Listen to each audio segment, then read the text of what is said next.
성경에 66권의 책이 있습니다.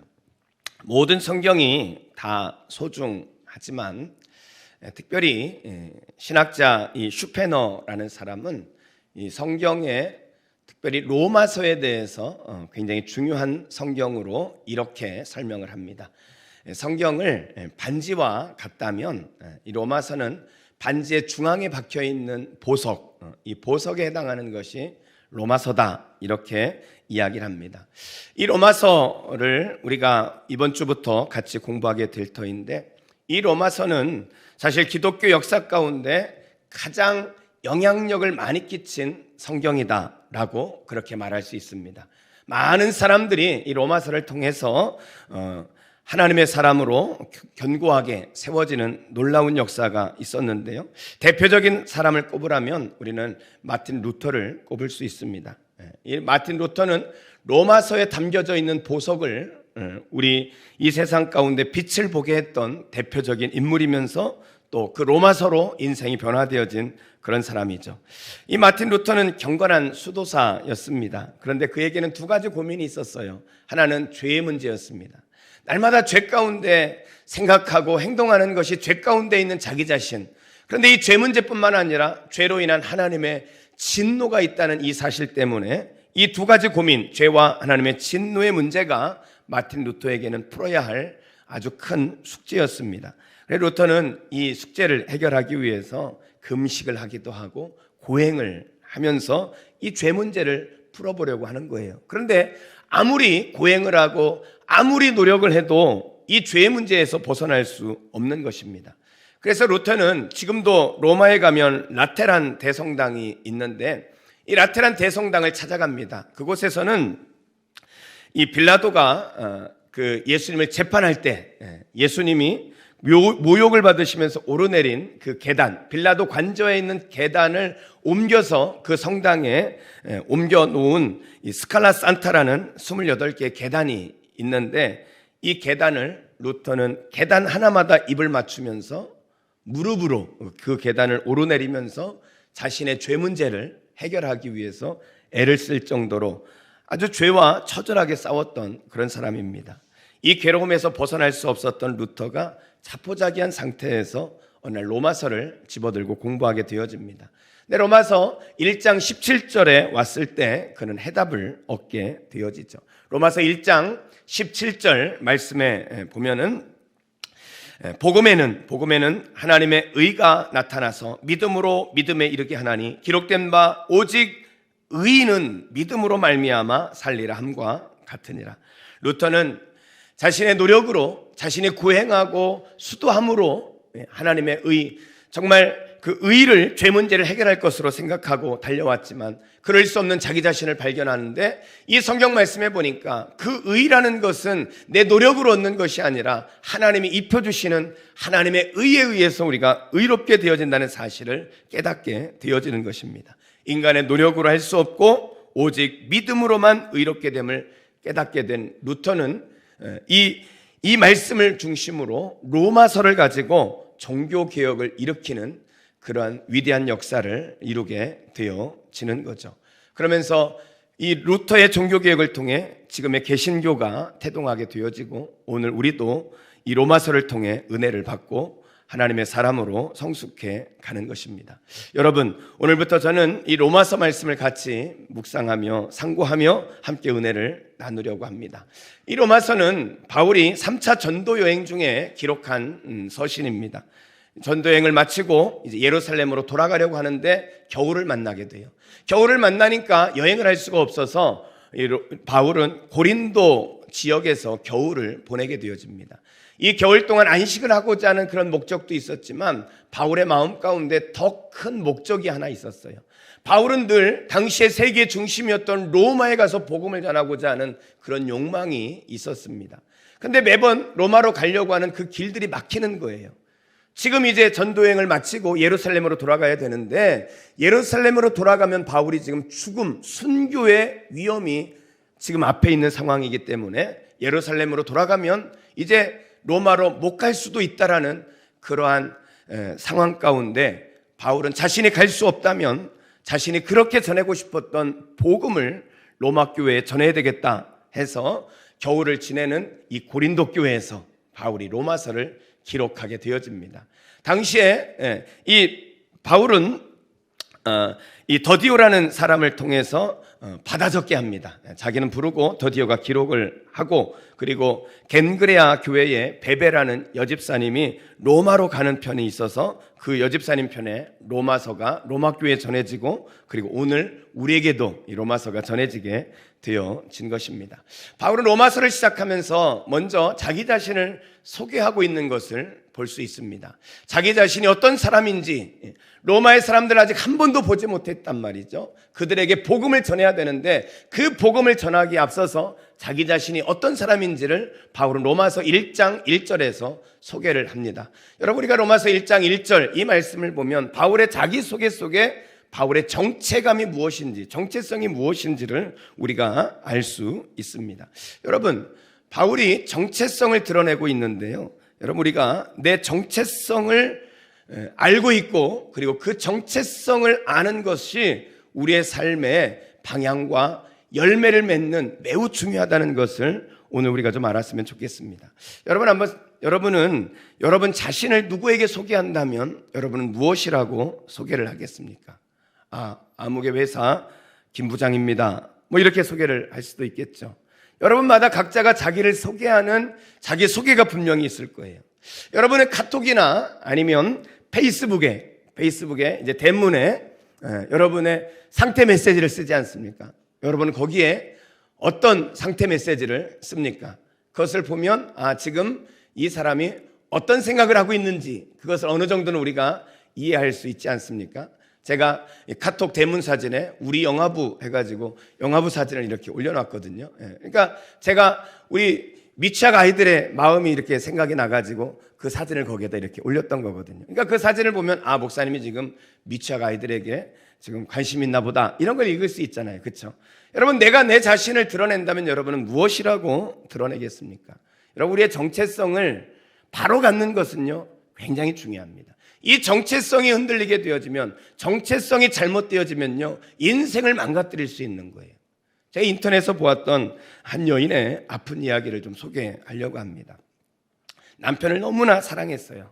이 여인이 항상 삶의 우선순위는 남편이었습니다. 어떻게 하면 남편을 행복하게 해줄 것인가, 늘 이것만 생각하는 거예요. 남편이 입맛만 다셔도 이 사람이 지금 국수가 먹고 싶구나, 가서 국수를 삶아 먹는 거예요. 김밥이 먹고 싶구나, 김밥을 마는 거예요. 온통 모든 관심이 남편의 사랑, 이 남편을 어떻게 행복하게 할 것인가. 그래서 남편을 위한 어떤 희생도 마다하지 않는 남편 바라기로 살았던 여인이었습니다. 그런데 어느 날 우연히 남편의 이 메일을 확인하게 돼요. 그런데 그 메일에 남편이 다른 여인에게 마음을 빼앗기고 있다는 것을 확인하게 된 것입니다. 순간 이 여인은 모든 것이 다 무너지는 것 같았어요. 그동안 결혼 생활 10여 년 하면서 오직 남편 하나 바라보고 살았는데 그 남편의 마음이 다른 여인에게 있다는 것을 알았으니 이 여인의 삶이 어땠겠습니까? 그녀는 남편이 깊은 관계가 아니었고 관계를 끊으려고 보낸 메일이었노라고, 그러면서 자기 자신의 잘못을 인정하고 그리고 사과를 해서 매달리니까 이혼은 할 수 없었지만 지난 5년 동안 이 여인은 지옥과 같은 그런 시간을 살았던 것입니다. 여러분, 이 여인이 이혼은 하지 않았지만 지옥과 같이 5년을 살 수밖에 없었던 이유, 바로 남편의 마음이죠. 특별히 남편이 이 관계를 끊기 위해 보냈던 메일에 보니까 관계를 끊어야 할 이유로 두 가지를 들고 있어요. 하나는 아들 때문에 안 된다. 아들 때문에. 두 번째 이유가 뭐였냐면 아내가 너무 불쌍해서 안 된다. 이렇게 쓰여 있었던 거예요. 그런데 이 여인의 마음에 아내가 불쌍해서 버릴 수 없다, 이 말이 아주 가슴 깊이 상처로 찔리게 되는 거예요.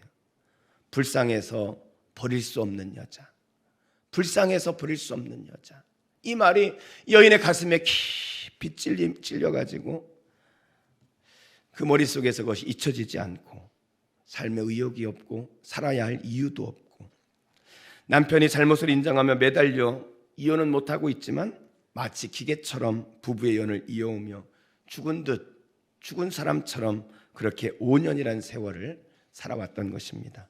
불쌍해서 버릴 수 없는 여자. 여러분, 사람이 어떤 정체성을 가지고 있느냐, 그것은 그 사람의 삶을 건강하게 만들기도 하고 그 정체성이 그 사람의 인생의 열매를 맺게 되어지는 것입니다. 그래서 오늘은 로마서를 시작하면서 로마서 1장에 바울이 자기 자신을 어떻게 소개하는지, 바울의 정체성을 통해서 우리 그리스도인은 어떤 정체성을 가져야 되는지 그것을 함께 살펴보도록 하겠습니다. 자, 그렇다면 바울의 고백에서 발견하는 우리 그리스도인의 정체성은 어떤 것일까요? 우리 그리스도인은 어떤 정체성을 가지고 살아야 할까요? 첫째, 우리는 예수 그리스도의 종입니다. 우리 한번 따라하겠습니다. 우리는 예수 그리스도의 종입니다. 오늘 1절 말씀을 보면은 바울은 이렇게 고백하죠. 예수 그리스도의 종 바울은. 이 바울은 자기 자신을 소개하며 종이다 이렇게 말하고 있어요. 여러분, 여기서 종이란 말은 헬라어로 둘로스라는 단어를 씁니다. 여러분, 종도 여러 종류가 있죠. 여러 종류가 있습니다. 예를 들면 비서도 말하자면 일종의 종 아니겠습니까? 근데 이 특별히 대통령의 비서실장, 이 사람도 종이죠. 종. 그런데 같은 종이지만 사람의 대우가 다르고 종의 어떤 급이 다르다 그럴까? 다르단 말이에요. 그렇죠? 그러니까 헬라어도 종이라는 말을 다양한 단어가 있고 그 급이 다 다른 종으로 표현이 되어지는데, 오늘 바울이 쓰고 있는 둘로스는 종에서도 가장 비천한 종을 이야기할 때 쓰는 단어가 바로 둘로스라는 종이에요. 가장 낮은 종, 가장 비천한 종. 바울은 자기 자신이 가장 낮은 종, 가장 비천한 둘로스다 이렇게 표현을 하고 있는 것입니다. 여러분, 오늘날은 사실 노예 제도가 없고 이렇게 옛날처럼 노비가 없으니까 이 노예라는 것의 실감이 안 나죠. 여러분, 노예라는 것은요, 당시에는 노예 시장이 있는 거예요. 시장에 반나체에 이 노예가 이렇게 서서 딱 기다리고 있습니다. 상품을 진열하듯이 이제 진열되어져 있는 거예요. 그러면 노예가 필요한 사람들이 와가지고 살피는 거예요. 나한테 맞는 노예가 뭘까? 그래가지고 저 노예가 좋겠다 하면은 돈을 줍니다. 그리고 노예를 사요. 그리고 노예 이 귀에 구멍이 뚫려 있거든요. 거기에다가 이제 산 사람이 자기 이름이 써 있는 귀걸이를 여기다 달아주는 거예요. 그러면 그 산 사람의 이름이 적혀 있으니까 그 사람의 것이라고 이제 소유가 되어지는 겁니다. 여러분, 뭐가 생각나세요? 소 생각나지 않습니까? 소들이 소 귀 뚫어가지고 여기다 번호표 달고 그러잖아요. 여러분, 당시 노예는 이렇게 짐승과 같은 취급을 당했어요. 주인의 소유가 된 그 순간부터 자기 생각이 없고 자기의 미래는 자기 것이 아닙니다. 그저 주인이 하라는 대로, 주인의 생각대로 움직이는 거예요. 주인이 먹어라 하면 먹는 거고, 주인이 나가서 일해라 하면은 일하는 거예요. 철저히 짐승과 같은 취급을 당했던 게 노예였습니다. 오죽하면 당시에 한 문헌에는요, 이런 이야기를 하고 있습니다. 당나귀와 노예는 똑같은데 다른 점이 있다면 노예는 말을 할 줄 알고 당나귀는 못한다. 이것밖에는 차이가 없다. 이렇게 기록이 될 정도로 노예라는 삶은 짐승과 같은 그런 처절한 삶을 사는 것입니다. 그런데 여러분, 오늘 바울은요, 자기 자신을 소개하면서 나는 종이다, 둘로스 가장 비참한 종이다 이렇게 소개를 하고 있어요. 여러분, 놀랍지 않습니까? 여러분, 바울의 삶의 배경을 보면 우리가 그것이 더 실감이 나요. 여러분, 바울은 어떤 사람이에요? 당대 최고의 석학인 가말리엘 밑에서 공부했던 사람이에요. 오늘날로 말하면 서울대 나왔든지 저 하버드 대학 나온 그런 최고의 석학이 바울입니다. 바울이 살던 집이 어디예요? 다소에 있었어요. 다소는 당시에 굉장히 큰 도시였습니다. 굉장히 큰 도시인데 바울은 로마 시민권을 가진 사람이죠. 로마 시민권을 사기 위해서는요, 굉장한 돈이 필요했습니다. 바울의 집이 얼마나 부자였겠습니까? 바울은 로마 시민권을 가진 당대 큰 도시 아주 부잣집 아들이었다는 거예요. 종교적 정치적으로는요, 지도자인 바리새인이죠. 뼈대 있는 집안인 베냐민 지파 사람이었단 말이에요. 뭐 하나 부족할 것이 없는 게 바울의 삶이에요. 그런데 그런 바울이 지금 고백하기를 나는 종이다 이렇게 말하고 있다는 거예요. 뭐 하나 부족할 것이 없는, 아니 갖출 것을 다 갖춘 바울이 나는 종이다 이렇게 말해요. 아니 그것도 부끄러워가지고 나는 종이에요 이렇게 살짝 말하는 게 아니에요. 지금 바울은요 자신이 종인 것을 아주 당당하게 자랑스럽게 그렇게 종이라고 자신의 신분을, 정체성을 밝히고 있는 것입니다. 여러분, 어떻게 이렇게 자부심을 가지고 종이라고 그렇게 고백할 수 있을까요? 이유는 한 가지입니다. 그 이유는요, 자신이 예수 그리스도의 종이기 때문입니다. 자신의 주인이 예수님이기 때문에 그렇다는 거예요.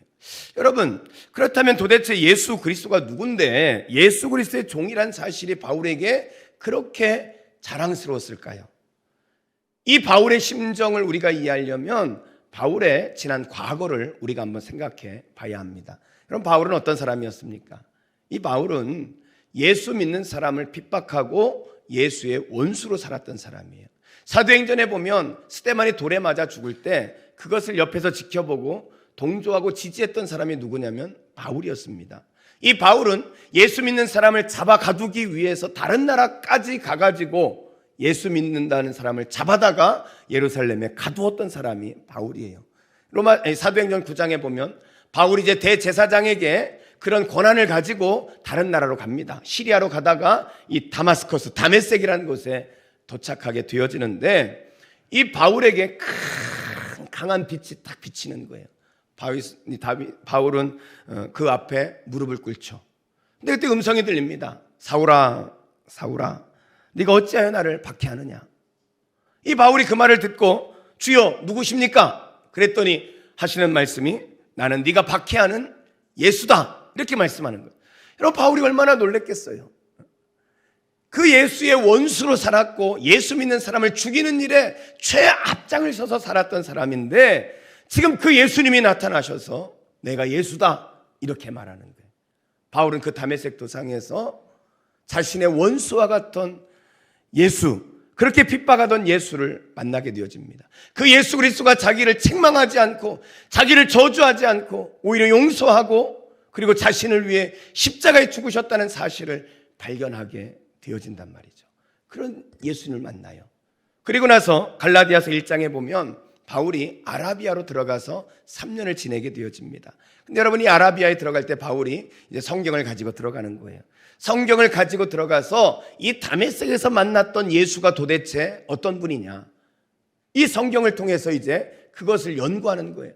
성경을 창세기에부터 쭉 연구를 하다 보니까 내가 그렇게 핍박했던 예수, 십자가에 무능력하게 죽은 것 같던 예수가 성경에 그렇게 예언되어져 있던 2000년 동안 그렇게 기다렸던 메시아, 그분이 바로 예수님이구나. 내가 그렇게 핍박하고 그렇게 십자가에 못 박았던 그 예수가 바로 메시아구나. 그런데 그분이 나를 저주하지 않고 나를 사랑으로 용서하시고 그리고 나에게 위대한 사명을 맡겨주신 분, 그분이 바로 예수님이구나 하는 것을 깨달았을 때 여러분, 이 바울의 심정이 어땠겠어요?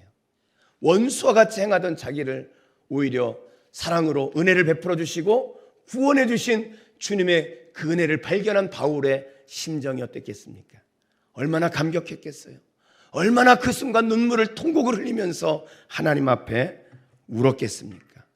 이 예수님을 만나고 나서 바울의 인생은 이제 달라진 거예요. 바울은 이제 더 이상 자기 인생을 자기의 욕망을 위하여, 야망을 위해 살아가는 인생이 아니라 이제는 나를 구원하신 나의 주인 되신 예수 그리스도, 그분의 종으로 살아야 되겠다.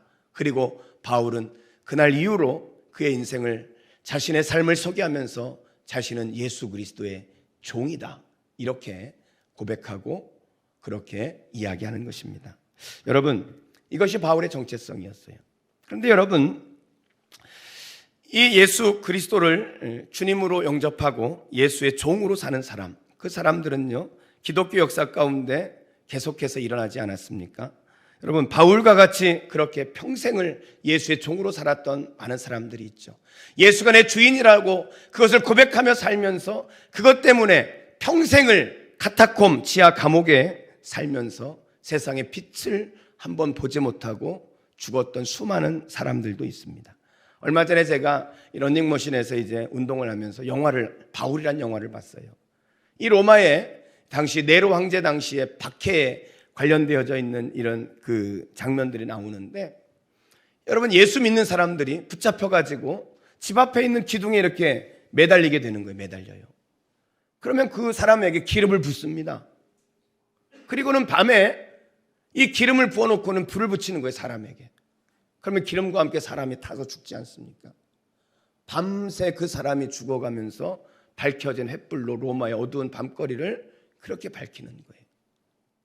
그렇게 자신이 차들어가고 죽어가면서도 예수가 주인입니다, 예수님이 주님입니다 하는 것을 포기하지 않고 그렇게 목숨을 바쳐서 주님을 사랑했던 사람들, 예수가 주인이라는 것을 고백하기 위해서 끓는 기름가마에 들어가 죽기도 하고, 그리고 사자에게 온몸이 찢겨지면서 끝까지 예수의 종으로 살아가고, 재산을 다 빼앗기고 삶의 터전에서 쫓겨 도망가면서도 예수님이 주인인 것 때문에 예수의 종으로 사는 삶을 포기하지 않고 살았던 수많은 믿음의 사람들, 여러분, 그 사람들의 그런 믿음, 그것이 오늘 우리에게도 전해지는 거 아니겠습니까? 그래서 여러분, 오늘 바울은 6절에서 이렇게 말씀을 하고 있습니다. 6절 말씀해 보면 6절에 너희도 그들 중에서 예수 그리스도의 것으로 부르심을 받은 자니라. 여기 보니까 너희도라는 말을 쓰고 있어요. 너희도. 여러분, 여기서 너희도라는 것은 이 편지를 받고 있는 로마에 있는 박해를 받는 그리스도인들, 이것이 1차적인 그 대상이지만 그것은 오늘 이 로마서를 함께 상고하고 있는 우리 그리스도인도 동일하다는 거예요. 너희도 그들 중에서 예수 그리스도의 것으로 부르심을 받은 종이다. 너희도 그리스도의 종이다. 그렇다면 너희가 어떻게 살아야 되느냐? 오늘 바울은 자신의 정체성을 드러내면서 오늘날 그리스도인에게 도전하고 있는 것입니다. 너희도 예수의 종이라면 우리는 어떻게 살아야 하겠습니까? 여러분, 예수의 종이라는 것, 예수가 주님이라는 것을 고백하며 그것 때문에 목숨을 들여가면서 지켜왔던 믿음의 선조들, 그를 이어 우리가 신앙생활을 하고 있다면 우리의 신앙생활의 모습은 어떻게 되겠습니까?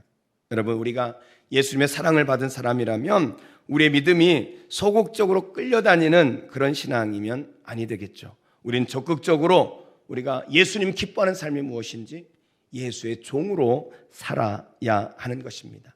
그래서 예수 그리스도의 사랑을 아는 사람은 그의 삶이 달라질 수밖에 없어요. 우리의 주인 대신 예수님이 기뻐하시는 삶이 무엇일까? 날마다 그것을 묵상하고 그 주님 기뻐하시는 일을 살아내는 것입니다. 여러분, 주님이 원하시기 때문에 정직하게 사는 거예요. 정직하게 살다가 수입이 적어도 그것이 주님이 기뻐하시는 일이라면 그것에 감사하며 만족해하며 살아가는 것, 그것이 그리스도인이라는 거예요. 예수의 종이라면 여러분 어떻게 직장 생활을 하면서 사람의 눈치를 보고 자기 약삭빠르게 입속을 챙겨가면서 그렇게 직장 생활을 하겠습니까? 예수님의 종이라면 그렇게 살 수가 없는 거예요. 우리가 예수를 믿는 사람이라면 장사를 하는데 상투적인 거짓말을 해가면서 어떻게 폭리를 취할 수 있겠습니까? 우리가 예수를 믿는 사람이라면 어떻게 게으르게 인생을 낭비하고 허송세월하며 그렇게 보낼 수 있겠어요? 나를 위해 생명 주신 예수의 그 십자가의 사랑을 안다면 우리는 하루하루 순간순간을 주님을 위해 정말 성실하게 믿음으로 삶을 살아내야 되지 않겠습니까? 여러분, 그렇습니다. 우리가 그런 삶을 살아야 된다면, 주님이 싫어하는 것이라면, 내가 싫어서가 아니라 주님이 싫어하는 것이라면 그것은 하지 말아야 되고, 주님이 기뻐하시는 일이라면 그 일을 순종하며 살아가는 것, 그것이 예수가 주님입니다 고백하는 사람이 살아야 할 삶이라고 저는 믿습니다. 사랑하는 성도 여러분, 오늘 우리가 로마서를 시작하면서 로마서를 우리에게 전해주었던 이 바울의 그 심정을 기억하며 우리도 바울과 같이 예수 그리스도의 종으로 살아갈 수 있기를 주의 이름으로 축원합니다. 두 번째로 그리스도의 정체성은, 둘째, 우리는 예수 그리스도의 사도입니다. 한번 따라하겠습니다. 우리는 예수 그리스도의 사도입니다. 여러분, 우리가 종이라고 하니까 그 말을 들을 때 어떤 마음이 드세요? 이 종이라는 것은 자유도 없고, 이제 내가 예수 믿으면 내 인생 쫑이구나, 끝났어, 망했어, 이런 생각이 들지 않습니까? 왜? 종이라는 단어를 생각하면 그러한 마음이 자연스럽게 들겠죠. 그런데 여러분, 다시 한번 생각해 보세요. 종도요, 누구의 종이냐에 따라서 그것은 다른 거예요. 악덕 주인 밑에 있으면 그 종의 삶이라는 것은 정말 비참한 삶일 수밖에 없겠죠. 그런데 그 주인이 너무나 훌륭하고 이 종을 너무나 아끼는 그런 주인이라면 그 종의 인생은 분명히 달라질 것입니다. 그래서 출애굽기에서도요, 자유한 종에 대해서 소개를 하고 있어요. 이 종인데 이제 희년이 되면 자유하게 되어지거든요. 그런데 자유하려고 할 때에 자기 주인이 너무나 좋은 거예요. 그래서 나는 자원해서 평생 동안 이 주인의 종으로 살겠다 하면 주인에게 나는 자원하는 종이 되겠습니다, 그렇게 고백하잖아요. 그러면 주인이 이 종과 함께 제사장에게 가요. 그래서 제사장이 그 사실을 알고 종에게 귀를 뚫어줍니다. 그리고 주인이 거기에다 귀걸이를 해주는 거예요. 그러면 이 사람은 자원하는 종, 영원히 그 주인의 종으로 살겠다고 그렇게 사는 거예요. 왜 그렇습니까? 주인이 너무 좋기 때문에 그렇게 하는 거예요. 여러분, 종도 종 나름이에요. 청와대 비서실장 해보세요. 권력이 얼마나 세고 또 얼마나 그 삶이 막강합니까? 여러분, 우리가 종하면 그런 부담스러운 생각을 하게 되어지는데 그렇지 않다는 거예요. 특별히 여러분, 만약에 그 종을 주인이 아들과 같이 여기고 그리고 그 아들에게 주인과 동일한 비전을 같이 이루며 살 수 있도록 그런 비전의 동역자로 세운다면 여러분, 그 종이야말로 전혀 새로운 삶을 살아갈 수 있지 않겠습니까? 오늘 바울은 자기 자신을 종이다, 둘로스 가장 최고로 비참한 종이다 그렇게 고백하지만 동시에 바울은 이렇게 고백하는 거예요. 1절 말씀을 다시 보면 예수 그리스도의 종 바울은 사도로 부르심을 받았다는 거예요. 하나님의 복음을 위하여 택정함을 입었으니 창세전부터 하나님이 선택하셔서 자기를 부르셨다는 거예요. 무엇으로? 사도로 부름받았다는 거예요. 종으로 분명히 삶이지만은 그러나 종으로 여기지 않고 아들로 여기시고 그리고 우리를 선택하시고 그리고는 부르셨다는 거예요. 사도로. 여러분, 이 사도란 말이 뭡니까? 사도는 헬라어로 아포스톨로스라는 단어거든요. 이 말은 보냄받은 자란 뜻이에요. 이 말이 뭐예요? 이 말은 다른 말로 말하면 대사를 생각하면 됩니다. 국가의 중요한 일을 다른 나라에 가서 그 사명을 감당하도록 보낸 사람을 대사라고 하지 않습니까? 그러니까 하나님이 우리를 사도로 그렇게 보내셨다는 거예요. 이 땅 가운데 하나님의 비전을 이루는 인생을 살아가라고 하나님의 자녀된 자로서 그 사명을 맡겨주셨다는 거예요. 그래서 바울은 자기 자신은 하나님의 택정함을 받고 부르심을 받은 사도다 이렇게 고백을 하고 있는 것입니다. 여러분, 바울이 복음을 전하는 사명, 그것이 너무나 귀하고 그것을 자랑스럽게 여기면서 그래서 사도라고 말하는데, 그렇다면 이 복음이 도대체 뭡니까? 바울이 증거하고 전해야 할, 바울이 보내심을 받은 목적인 이 복음이 뭐냐는 거예요. 그것을 2절부터 바울은 설명을 합니다. 로마서 전체가 그것을 설명하는데 이 서론에서 바울은 간략하게 다시 한번 설명을 해요. 자, 2절 말씀 보겠습니다. 이 복음은 하나님이 선지자들을 통하여 그의 아들에 관하여 성경에 미리 약속하신 것이다. 이 복음의 주인공이 누구냐면 예수 그리스도입니다. 근데 그 예수 그리스도가 어느 날 갑자기 나타난 것이 아니라 이 예수 그리스도는 성경에 이미 약속되어져 있는 구약 성경에 오시리라 했던 메시아, 그분이 바로 예수 그리스도다.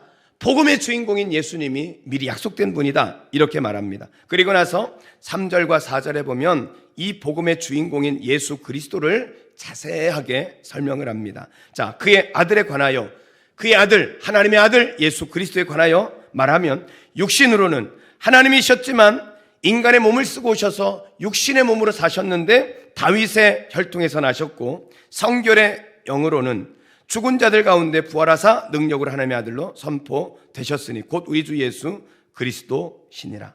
그분은 하나님의 아들로 이 땅에 인간으로 태어나셨다는 거예요. 그렇지만 그분은 완벽한 성결의 영을 가지신 분입니다.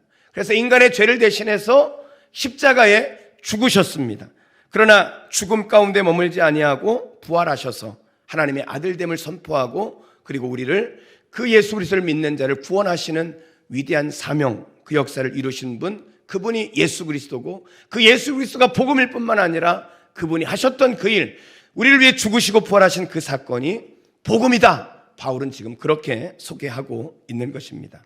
그러면서 바울은 이어서 5절에 보면 이렇게 고백을 하고 있죠. 5절에 보면 그로 말미암아 우리가 은혜와 사도의 직분을 받아 그 예수 그리스도로 말미암아 그 복음으로 인하여 우리가 사도의 직분을 받게 되어졌고 그의 이름을 위하여 모든 이방인 중에서 믿어 순종하게 하나니 이방인의 사도로 하나님의 보냄받은 자로 그렇게 사는 것이다. 바울이 그렇게 고백을 하는 것입니다. 여러분 그렇습니다. 오늘 바울은 하나님의 위대한 사명을 전수받고 그 사명을 전하기 위해 보냄받은 사람이다. 이렇게 말해요. 자신의 인생은 하나님 나라의 비전, 하나님과 그 일에 동행하도록, 그 일에 동역하도록 하나님이 나를 보내셨다. 이렇게 고백을 하고 있는 것입니다. 전 여러분들이요, 그런 동일한 비전을 가지고 살아갈 수 있기를 주의 이름으로 축복합니다. 여러분, 바울이 6절에서 좀 전에도 읽었지만 6절 말씀을 보면 그것을 우리에게 또 이렇게 다시 강조하고 있지 않습니까? 너희도. 바울이 자기 자신은 그리스도의 종이고 보냄받은 사도다. 그렇게 말하면서 너희도 그들 중에서 예수 그리스도의 것으로 부르심을 받은 자라는 거예요. 오늘 이 시대를 살아가는 우리도 하나님의 위대한 하나님 나라의 비전을 위해서 보냄받았고 하나님과 그 일에 동역해야 할 그러한 사도의 삶을 살아야 하는 것, 그것이 오늘 이 시대의 그리스도인이라고 그렇게 말씀하고 있는 것입니다. 사랑하는 성도 여러분 자신을 사도로 인식하십니까? 좁은 의미로는 예수님의 12제자가 사도겠지만 넓은 의미로는 부르심을 받은 모든 사람은 다 사도인 것입니다. 왜냐하면 바울과 제자들이 부르심을 받은 것처럼 오늘 우리도 부르심을 받았기 때문입니다. 그렇다면 여러분, 우리가 어떻게 살아야 하겠습니까? 우리가 어떻게 살아야 되겠어요? 그렇다면 우리도 바울과 같이 복음을 위해 살아야 하는 거예요. 이 복음을 위해 하나님 나라의 비전을 위해서 살아가야 한다는 것입니다. 우리의 인생의 목적이 세상의 욕망을 채우고 잠시 있다 없어질 세상의 쾌락을 향해서 자신의 야망을 이루는 인생이 아니라 하나님 나라의 비전, 그것을 품고 그 비전을 위해서 살아가야 한다는 것입니다. 여러분, 우리는 수많은 사람들을 만나죠. 학교에 가서 친구들을 만나고 또 직장에 가서 직장 동료들을 만납니다. 집에서는 가족을 만나겠죠. 어떤 때는 부자를 만나고 어떤 때는 가난한 사람을 만나고 어떤 사람은 많은 공부를 한 유식한 사람을 만나기도 하고 어떤 때는 공부를 하지 못한 사람을 만나기도 합니다. 다양한 사람을 만나요. 여러 가지로 그 사람들을 분류할 수 있는데 여러분, 우리 기독교인은 우리가 만나는 모든 사람을 분류할 때 딱 두 가지로 분류해야 합니다. 어떻게 분류해야 되겠습니까? 하나는 예수님을 영접하고 천국의 소망을 두고 사명을 이루어가는 하나님의 자녀, 또 한 부류는 아직 예수님을 모르고 복음이 증거되어지지 않는다면 지옥 갈 수밖에 없는 이 불신자, 이렇게 두 부류로 우리는 사람을 분류할 수 있습니다. 그렇다면 여러분, 부르심을 받은 자, 보내심을 받은 사람이라면 우리는 이 두 부류에 대해서 그 사명을 감당하며 살아야 돼요.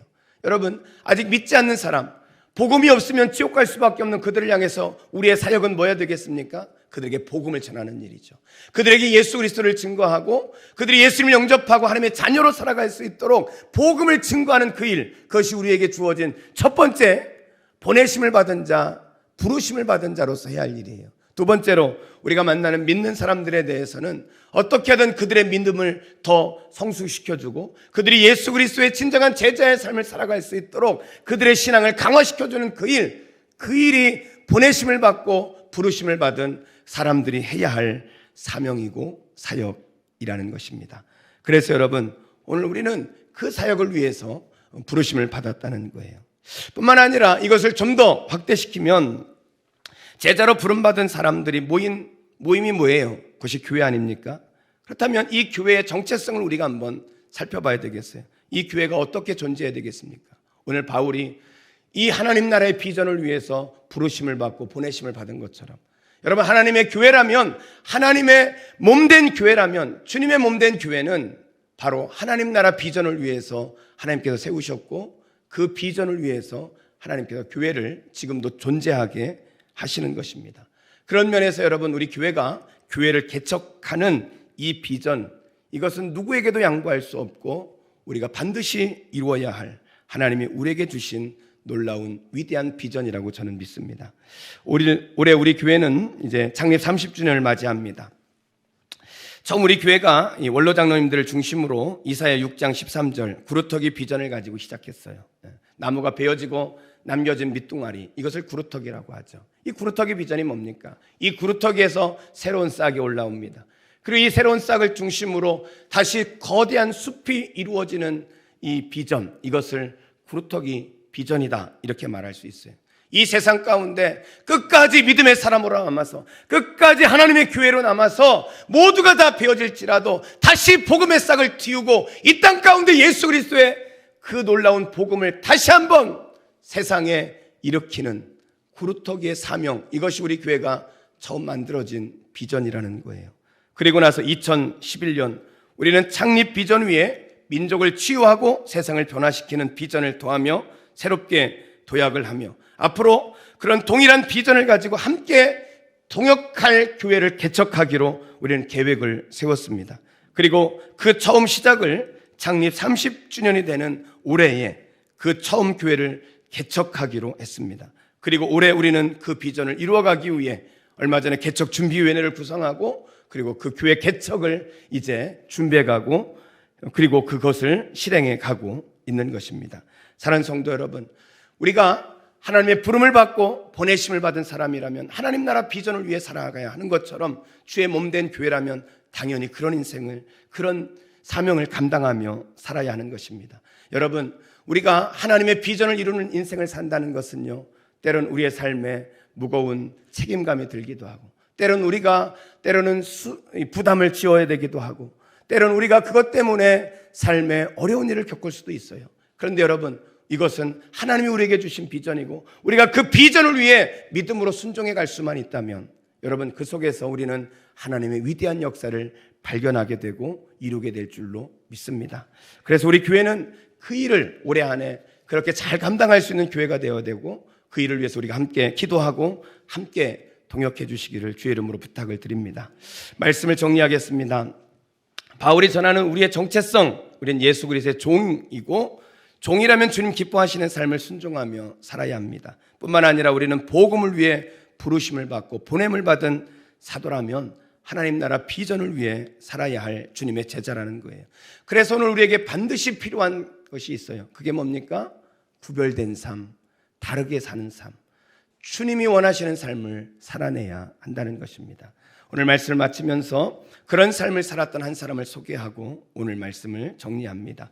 2015년 11월 13일 프랑스 파리에서 이 IS가 저지른 이 연쇄 테러 사건을 기억하는 분이 많이 있을 거예요. 당시 IS가 이 파리의 7곳에 동시다발적으로 폭탄을 터뜨려 가지고 130명 사람이 죽는 그런 엄청난 비극이 빚어졌죠. 그런데 당시에 이 파리 테러 사건과 함께 주목받은 한 사람이 있습니다. 이 사람은 이 테러로 아내를 잃은 앙뚜앙 레리스라는 사람이에요.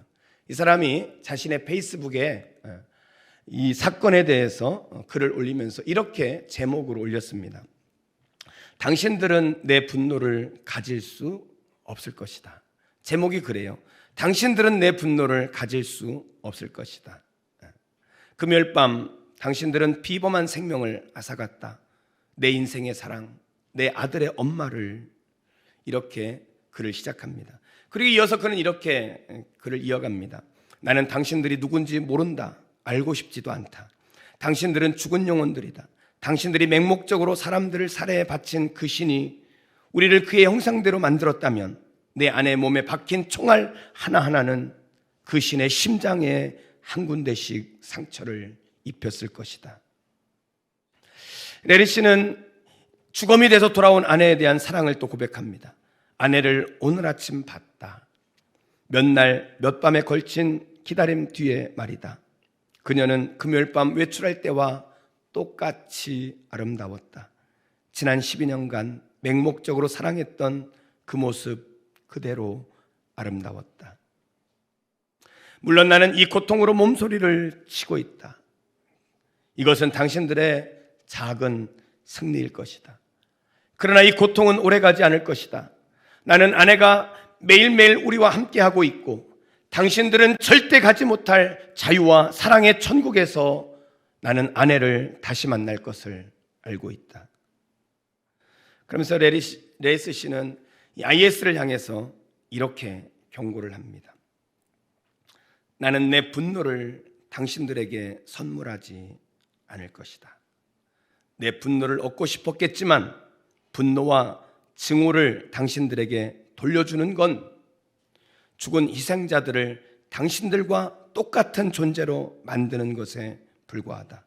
내 조국의 사람들을 불신하게 만들고 안전을 위해 자유를 희생하도록 하기 위해 내가 겁먹기를 바랐겠지만 당신들은 실패했다.